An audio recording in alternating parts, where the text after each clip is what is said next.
Alright, g'day, hi, and welcome. Okay, I'm just heading back now. I've checked my traps. Got my boots nice and full of water. Lay on the ground, got nice and dirty. Figuring out some nice stuff about my rifle. Some not so nice stuff about the rifle. I let out a couple of coyote calls.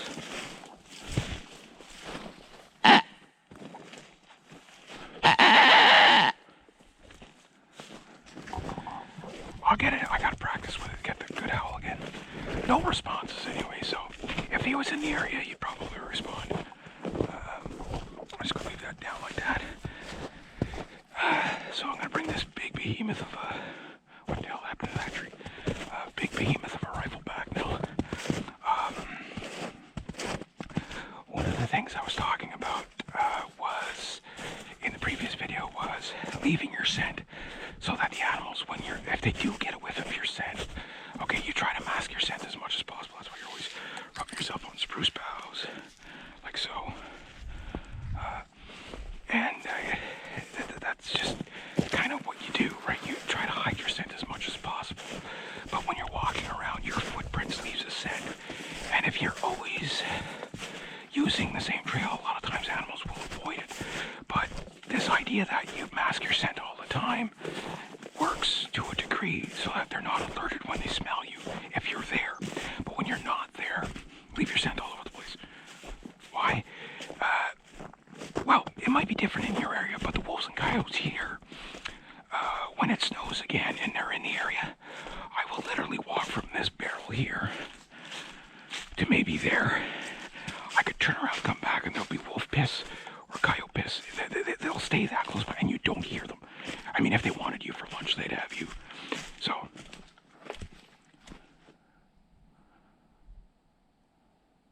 everything's quiet.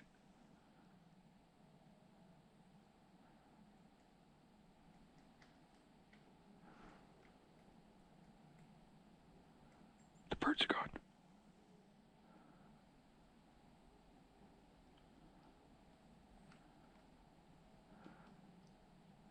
They're here. Yeah. There's probably one here. It just got too quiet. Anyway, what I was saying, I'm not going to stick around because I got other stuff to do today. I don't think I'm going to come back tonight. My second goal here is to do two things. Leave my scent, okay? So they get used to it. And like I say, a lot of times what happens is, a lot of times what will happen is, see the chickadees are starting to follow me. Remember I mentioned that in my Trapping 101 series, how the chickadees, after they get used to my scent and used to me bringing bait back and stuff like that, before you know it, they're going to be like here. They'll be literally landing on me once they get used to me as a food source. That's why you don't feed the wild animals unless you're trying to trap them, right? What I was saying is my tracks here. Okay, the wolves will follow this track to see what I am. So will the coyotes. Now, if that nerves you up a bit, it should, because, like I say, they'll be like from here to the end of the clearing from you. You won't see them, you won't hear them. That's why, like I say, when you're hunting, don't be afraid to stop and turn around and look, because sometimes they're there. And I told the story in a previous video on my other channel. Well, it depends where this is going to go. This is probably going to go on the Professional Canadian Beaver Walker channel. The thing is that twice I've had where wolves and coyotes have followed so close. Like, one was probably about 25 feet behind me and pissing in my track as I was going maybe about every couple of 100 yards or so. Literally, just as I'm walking home, and I turned around and came back. And the other thing is, it sounds a bit kind of, again, if you observe nature, when everything gets quiet, it doesn't mean there's something always around, but whenever there's something around, everything gets quiet.